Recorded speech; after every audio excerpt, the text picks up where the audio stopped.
Olá, queridos alunos, queridas alunas, sejam todos muito bem-vindos à nossa aula de hoje. Eu sou a professora Marilaine e hoje nós vamos estudar a aula 99 de língua portuguesa para o nono ano. Para a nossa aula de hoje, você vai precisar ter aí, o seu caderno de língua portuguesa, a caneta, o lápis, a borracha e o apontador e ir aí fazendo as anotações no decorrer da nossa aula. E o assunto que vamos estudar é a parte 3 das tipologias textuais e hoje nosso foco será no texto narrativo. Quais são nossos objetivos? Conhecer as características dos textos narrativos e identificar as características de um texto narrativo. Então vamos lá, Texto narrativo, você já sabe que é o texto que vai narrar uma história. Então ele narra as ações das personagens num determinado tempo e espaço. O texto narrativo, ele apresenta uma sequência de fatos, que a gente chama de enredo, A sucessão dos acontecimentos, ela é sempre contada por um narrador, que apresenta os principais elementos da narração. A estrutura básica de um texto narrativo é formada por introdução, desenvolvimento e conclusão, ou seja, aquilo que a gente conhece por começo, meio e fim. Muito bem.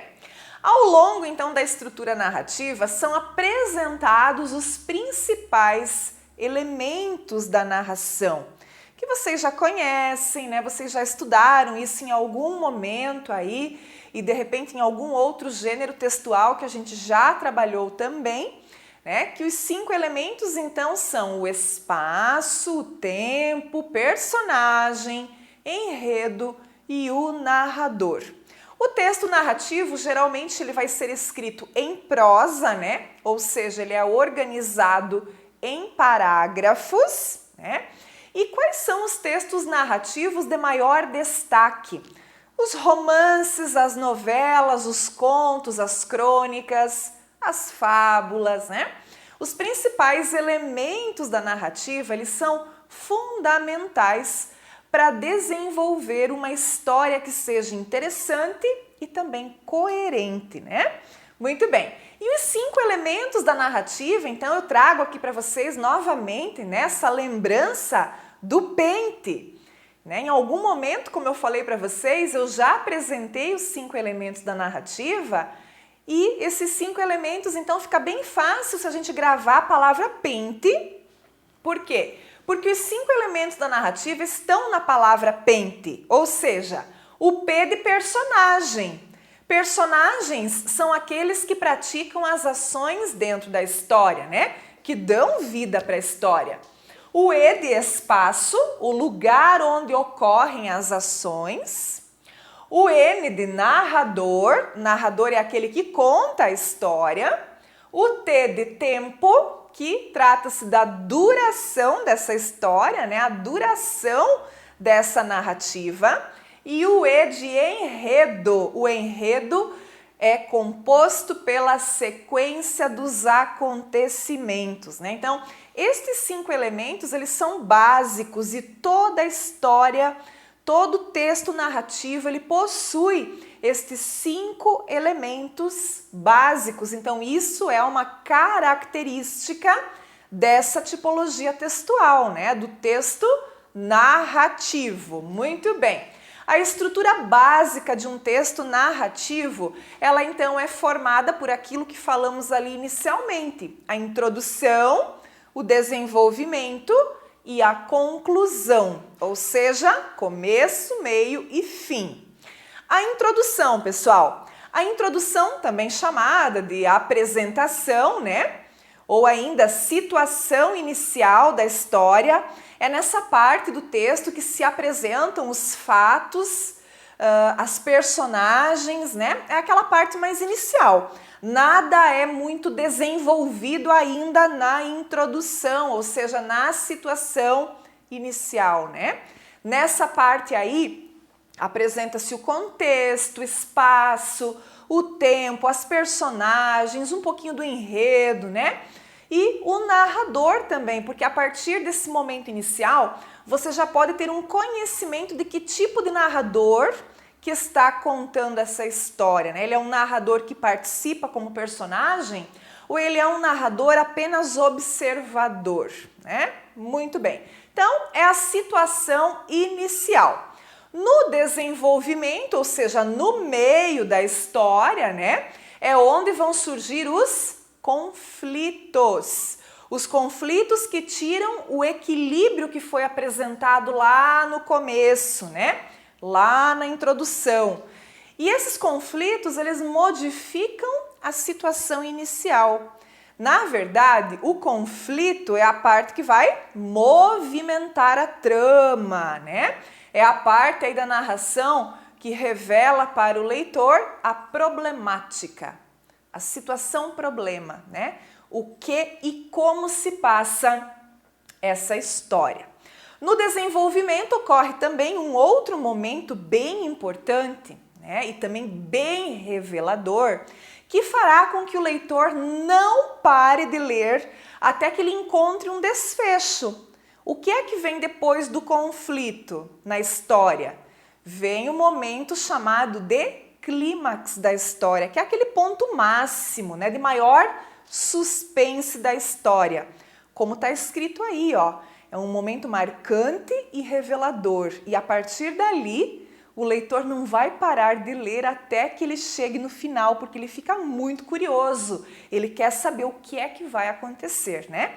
Então, nessa parte do meio da trama, né, a parte do desenvolvimento, nós encontramos dois momentos: o conflito ou os conflitos e o clímax ou os clímax. E por fim, a conclusão, né? Que a gente também chama de desfecho ou final da história. O leitor descobre, então, o que aconteceu com as personagens, né? Bem como ele entende ali a mensagem que quis ser passada por essa história, né? Por essa narrativa. Nessa parte, então, da narração, que é a conclusão, se esclarece a ligação entre os diferentes acontecimentos, ou seja, é a parte do texto na qual os conflitos vão se resolver, vão se solucionar. Não necessariamente precisa ter um final feliz, né? Final não pressupõe que sempre seja feliz, né? Mas é o quê? É um desfecho, é uma conclusão, é uma finalização, ok? Muito bem, então com isso a gente recordou os 4 momentos da narrativa, né?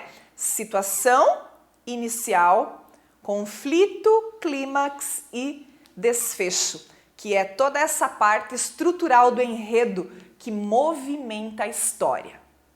Tipos de discurso narrativo, porque isso aqui também caracteriza, né, essa tipologia textual que é o texto narrativo. Então, o discurso de um texto narrativo é a forma como a voz das personagens aparece na voz do narrador. Então, a depender do uso do discurso, a narrativa ela pode ser ou mais dinâmica ou mais parada, né? Mais natural ou mais forçada, mais interessante ou até menos interessante, mais objetiva ou mais subjetiva.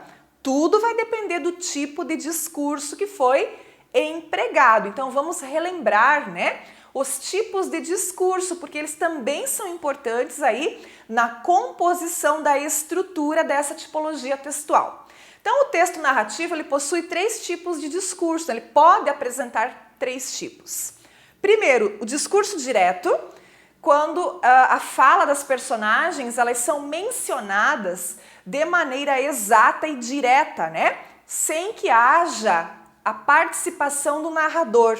O discurso direto é aquele discurso em que se usa muito o travessão, porque aí se coloca ali a fala das personagens, né? Tal qual elas estão dizendo. Já o discurso indireto é o tipo de discurso em que as falas das personagens elas serão reproduzidas pelo narrador. Então, o narrador conta com as suas palavras aquilo que a personagem disse. E aí é o tipo de discurso que não se emprega o travessão. E também temos o discurso indireto livre, que seria uma mistura, uma mescla aí desses dois, né? Uma mistura de discurso direto com discurso indireto. Mas isso, gente, é dentro da voz do narrador, né? O narrador está lá falando com o seu discurso indireto, não tem fala de personagens, e lá no meio desse discurso indireto do narrador, ele pode inserir uma fala de uma personagem, um pensamento de uma personagem que não vai ficar muito bem demarcado.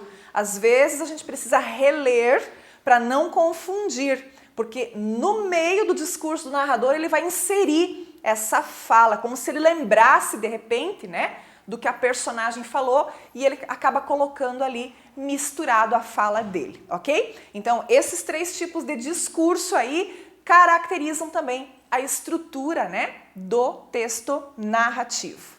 Agora, para a gente ilustrar um pouquinho, né, eu trouxe para vocês uma crônica do Luiz Fernando Veríssimo, que pertence a esse livro aí chamado Comédias para se ler na escola.